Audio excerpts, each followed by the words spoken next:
David Shestokas, thank you for joining us on the All Night Channel. And people may not know that coming up on September 17 is U.S. Constitution Day, and we appreciate you joining us on the All Night Channel, as you are I will call you a constitutional scholar and the author of a number of books on the U.S. Constitution, so we thought it a very appropriate time to be speaking to you about that. Tell us at the beginning, why does it matter that people understand anything about the U.S. Constitution? Well, it matters tremendously because, in fact, if you don't understand the Constitution, you don't understand what America is about.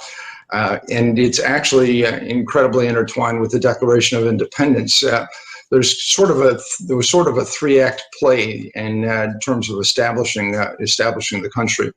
We started out with the Declaration of Independence in 1776. The Constitution was drafted and put together in 1787. And the Declaration of Independence was really the inspiration and the aspiration, and the Constitution was the execution. And the final act of that three-act play would have been the Bill of Rights added in 1791. And if people don't understand those kinds of things that are parts of our heritage, they don't really understand America.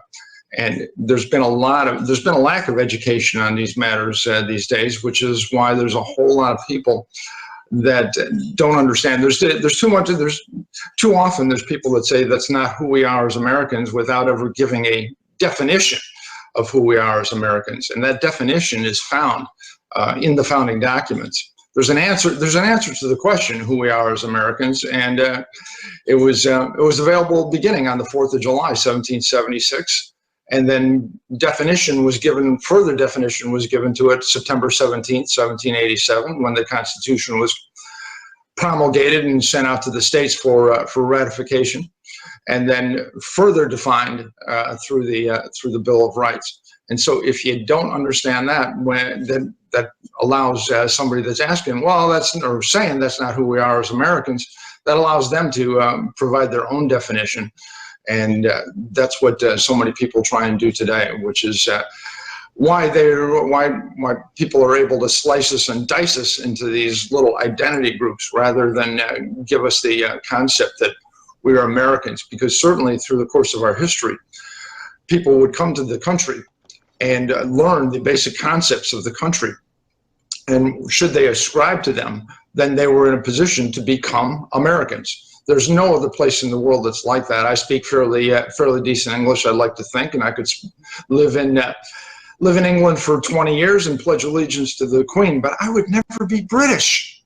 I could never be British. But the fact is the founding documents of this country gave us the principles that allow people to, in fact, become Americans. And one of the things I think that's there are a number of things that make American form of government the American form of government. Number one, unlike the British, we have defined terms so that we have the president is going to be the president for 4 years at a time.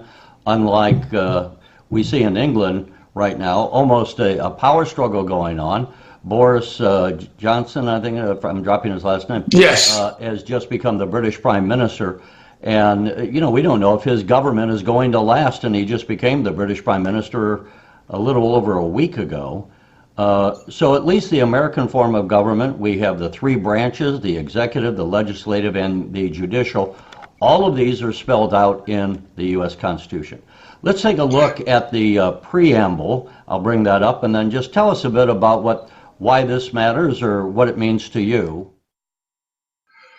The preamble to the Constitution is more or less a mission statement that describes the purposes of the Constitution. However, it, of course, was written in the 18th century, and some of the language is something that perhaps modern-day Americans don't understand if they don't take a look at what things meant in the 18th century.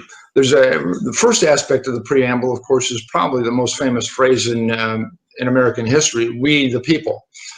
And the interesting thing about "we the people" is that originally, the original draft of the Constitution said, "We the people of the states of New Hampshire and Connecticut and New York and another 9 were forming a constitution," which meant that it was a organization of governments rather than a nation. And a fellow by the name of, well, a little-known founding father by the name of Gouverneur Morris actually rewrote the opening phrase and actually gave the form and substance of the Constitution. But when Governor Morris changed the opening phrase from "we the people of the various states," indicated that we the people of the United States, that made all the difference in the world in creating a nation rather than creating a alliance of individual governments. You know, what's fascinating, if you think about this, that I sometimes visualize, because I've been down to Jamestown in Virginia, and you think about these people rowing a boat and landing on the shore of what was nothing more than a forest and a bunch of swampland, and here they had to carve out a nation from nothing, and they came over from Europe.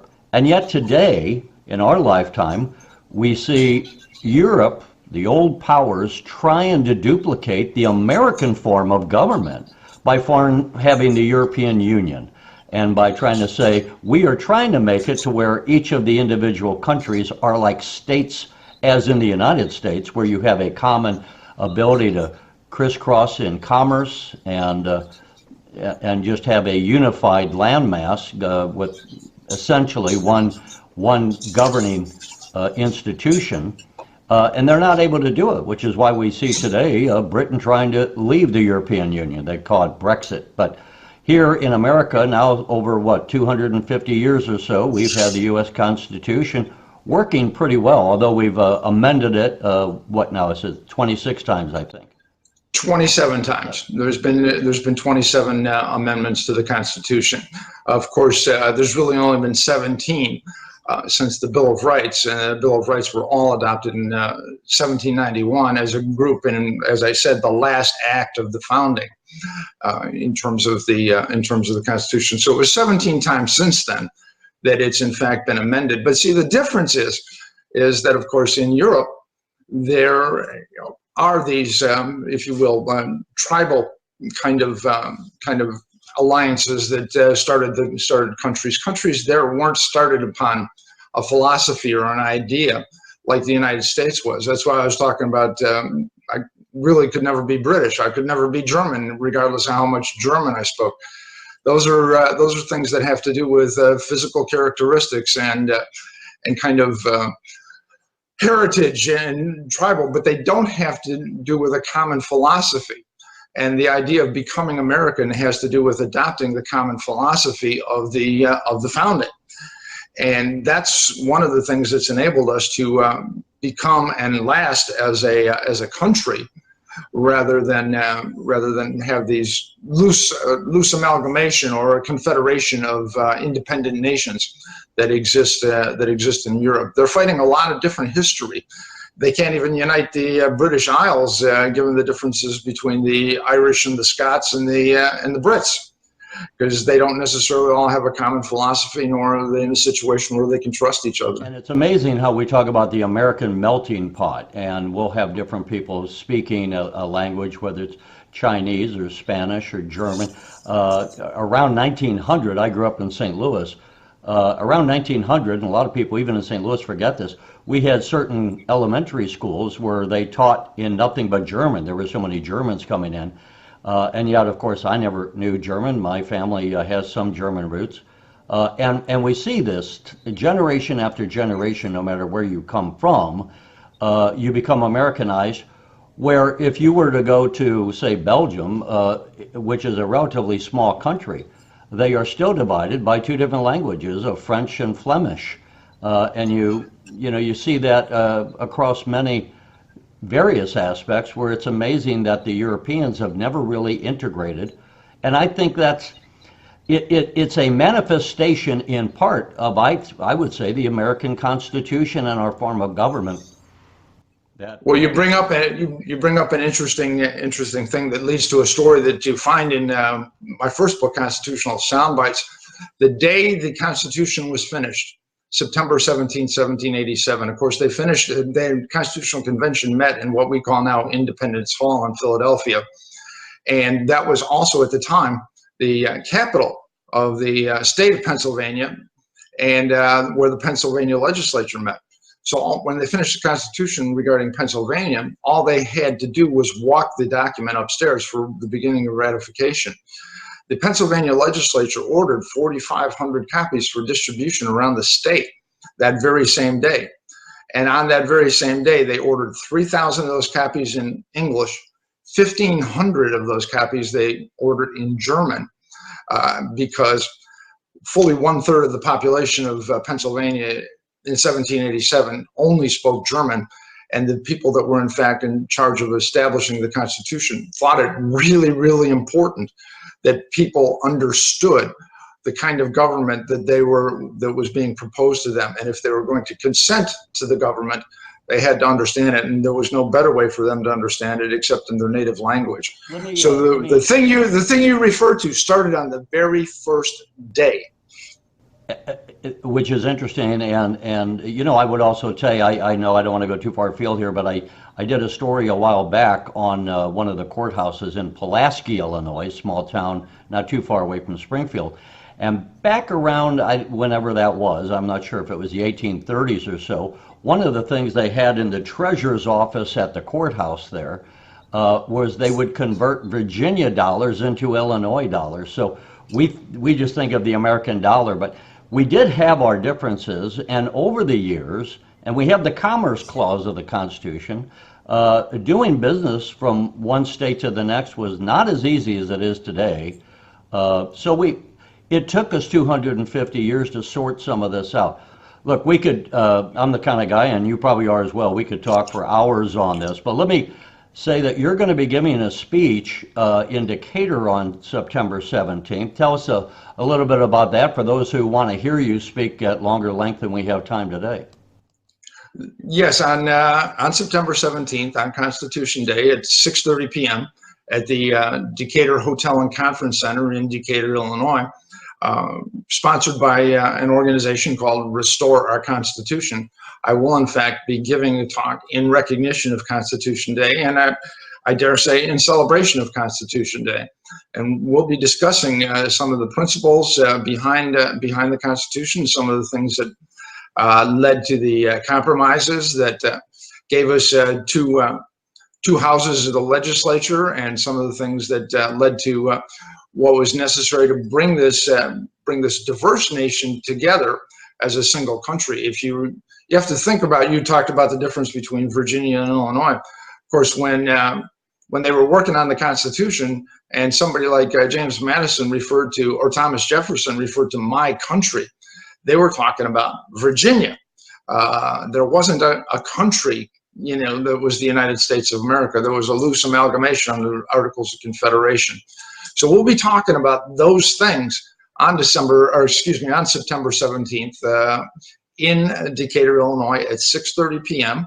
at the Decatur Hotel and Conference Center.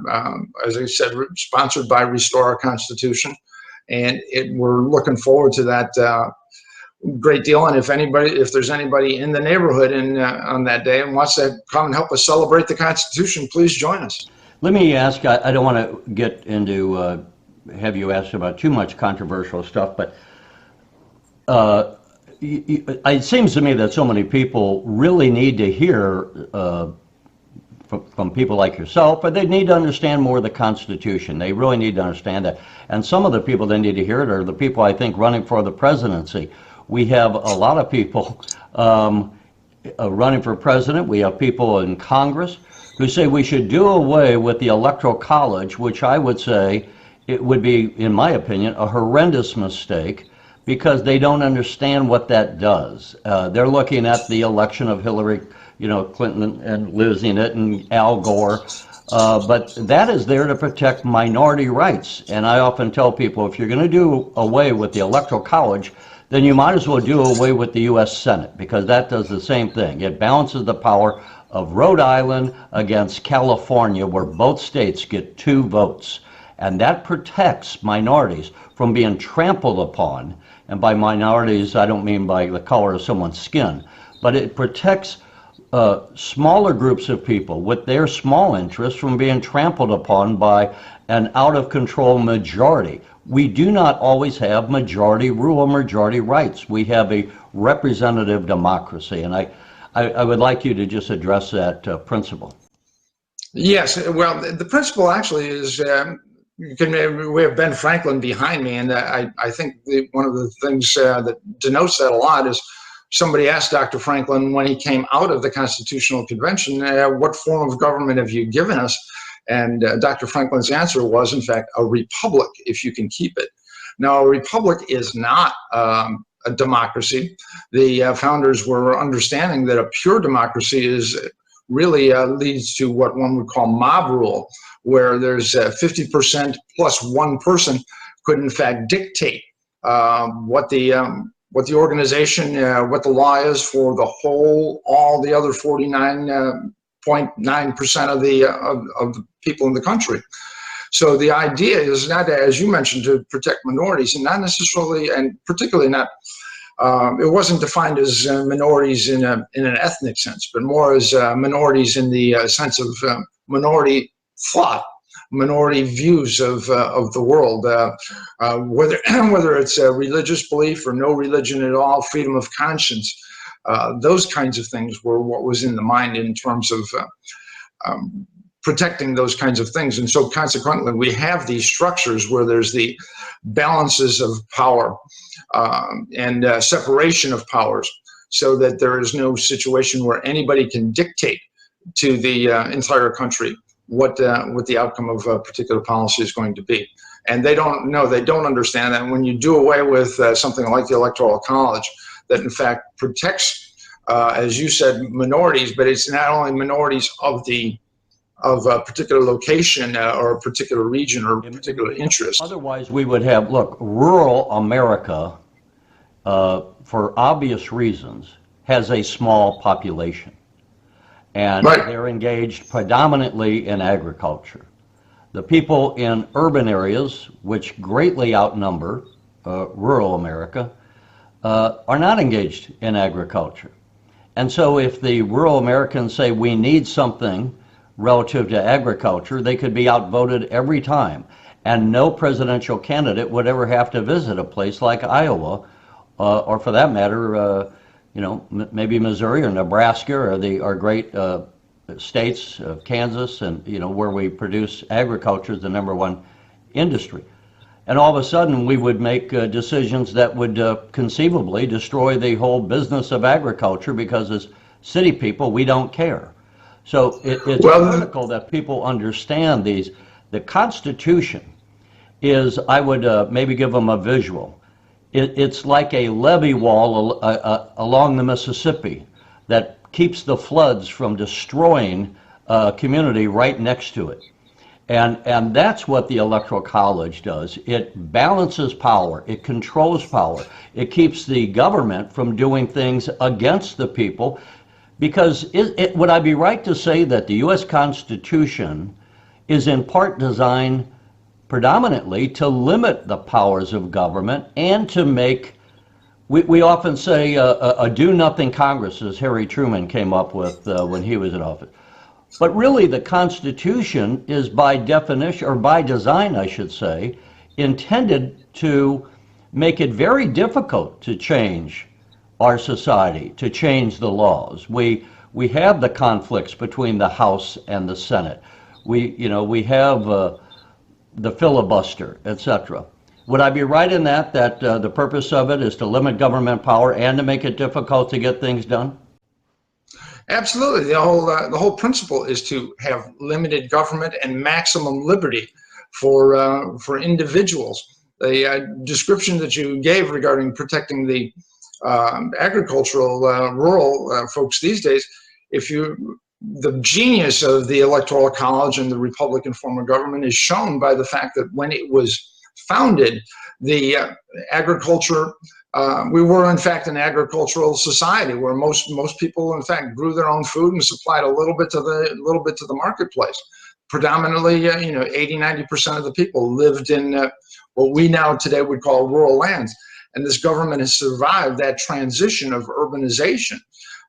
And it's done so because it has never been in a situation where it gave complete authority or complete complete deference to a particular group, a particular faction of society. It's been balanced.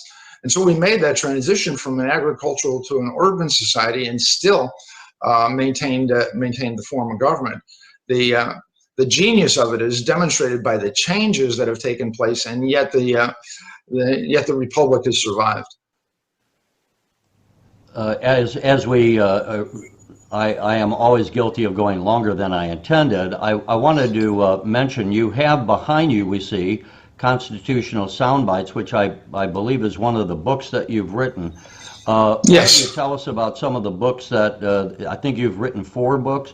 Let me bring that image up and tell us a little bit. First of all, let's do Constitutional Soundbites, and then we can go to creating the Declaration of Independence. Well, Constitutional Soundbites is, of course, you see, it grew out of a radio show that I did. I did a radio show for about 3 years called Constitutionally Speaking. And we used to do promos for the show that played during the week. And the promos would be a minute of Constitutionally Speaking. And so, and I'd answer in 60 seconds, something like, what did Jefferson mean by all men are created equal? And other questions like that. And I wound up collecting the promos and then adding to them and then organizing them according to the organization of the Constitution Bill. Questions and answers in there about different issues of the Constitution, running from the preamble through the Bill of Rights. And it's and these days, of course, there's not too many people that are going to go sit around and read the Federalist Papers. That's not how we get papers. Let's tell people what the Federalist Papers were. And there was a series of about 68 essays that were published in the newspapers around the country those days, explaining the Constitution, written by John Jay, James Madison, and Alexander Hamilton. And they explained the Constitution in their long essays. They had a nom de plume, right? Which was what? And Publius was a Roman historian that, in fact, had put forward, he was the first one to kind of describe what would become separation of powers. When I got through with Constitutional Soundbites, even though it was concentrated on the Constitution, I discovered, actually, thanks to the ability to do searches with your computer, that there was 140 references in my book about the Constitution to the Declaration of Independence. And I determined that you really don't get the Constitution if you don't understand that it flows from the Declaration of Independence. And so I determined that I needed to do something about the Declaration of Independence itself. And creating the Declaration of Independence follows Richard Henry Lee, a little known but very important founder, John Adams and Thomas Jefferson, in the weeks before July the 4th, before the Declaration is issued, and follows Richard Henry Lee when he proposes that in the First Continental Congress and explains what danger that was in, because he was committing treason against the king and he was literally in danger of having his head cut off, and the kind of things that went into place how they got Jefferson to write the Declaration, the kinds of considerations that went into this creation of this immortal document, and explains in a little more detail 55 words that I would consider to be the American creed, that start with "we hold these truths to be self-evident" and finish with "the consent of the governed." And we talked a little bit about the preamble earlier, and most people in school very often memorize the preamble. We never teach the Declaration of Independence, and that's for a couple of reasons, not the least of which is it's a revolutionary document that explains what a government shouldn't do. It had 28 complaints against the King of England, and it was a message for future Americans as to what the government should not be doing. And if people understood the Declaration of Independence, certainly I don't think they would necessarily put up with all the stuff we put up from our government today. Both books, Creating the Declaration of Independence, Constitutional Soundbites, available on Amazon, both in Kindle and print. And folks can hear more about that from time to time. They can follow me on Twitter at Shestokas, Shestokas. And of course, I have my website, Shestokas.com, where there's about 150 articles about the Declaration and the Constitution. We'll let you go here in just a minute. We went longer than I anticipated, but I find this to be a very interesting and necessary conversation we ought to have more about. I wish you were still doing your radio show. Why did you get interested in the Constitution, and I'm curious, are there any things, we talked about the amendments to the Constitution. People should know that right after they passed it, they amended it 10 times as one package. That's the Bill of Rights. We now have, as you said, 27 amendments. Are there any changes, I'm curious, that you would make if you had the power to change the Constitution? Have you thought about that? Well, there was a couple of amendments that were disasters. First and foremost among them was the 17th Amendment.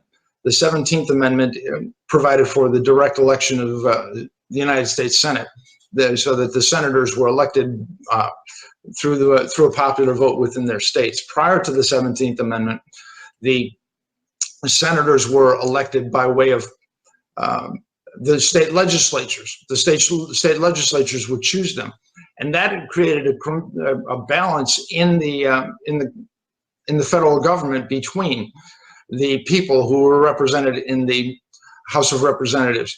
The states, whose interests were not necessarily the same as the people's, were represented in the United States Senate. And of course, the president was elected to represent the nation as a whole. And so there was a balance there that kind of controlled and limited the federal government. Once we went to the direct election of senators, then the Senate became to represent the same interests as the House of Representatives. That is, bring home the bacon, right? Do as much as you can to bring home stuff, get as much, send as little money to Washington as possible, and bring home as much money as you can. And that created another situation because the Senate approves judiciary. And so the president started to nominate federal judges that had a greater view of federal power and centralized government. And the Senate began to approve those judges. When the Senate was representative of the states, they would not approve judges of that nature and advise of consent. The 17th Amendment is one that was just been a disaster for the country. You hear about the federal government giving the states what they call unfunded mandates, that they demand states do something, but they don't provide them the money to do that. If the Senate was representing states the way they used to, that would never happen. Okay, the 17th Amendment has been a disaster for the country. Well, David Shestokas, I apologize if I'm mispronouncing your last name. I'm not very good linguistically at some of that, but we appreciate you joining us. We've already gone longer than we anticipated. And if the people want to watch all of this, some of this they may see is on our cable version. We'll probably have a shorter version than what we did here, which is close to a half an hour. We'll have a shorter version on our cable version, but if they want to see the whole version, they can go to our website or illinoischannel.org or our YouTube channel, where we put the full length of the video on. And if you want to share it with others who should know more about the Constitution, do that. David, tell us one more time when you're going to be speaking in Decatur, where and when, what time? September 17th, this coming September 17th at 6:30 p.m.